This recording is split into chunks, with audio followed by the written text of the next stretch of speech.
Alright, Casey has a new episode on Rue Morgue TV. Arachnophobes, be warned, this recipe may not be for you.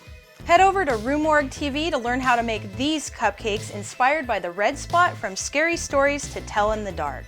If you're not familiar with the story, a young girl wakes up with a strange blemish after finding a spider crawling on her cheek.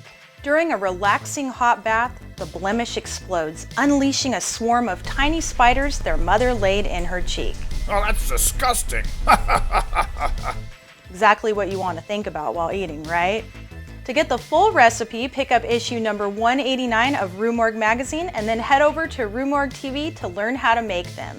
And don't forget to leave a comment letting me know what your favorite story was from Scary Stories to Tell in the Dark, and be sure to give the video a thumbs up. This chick is twisted, but I like me some twisted.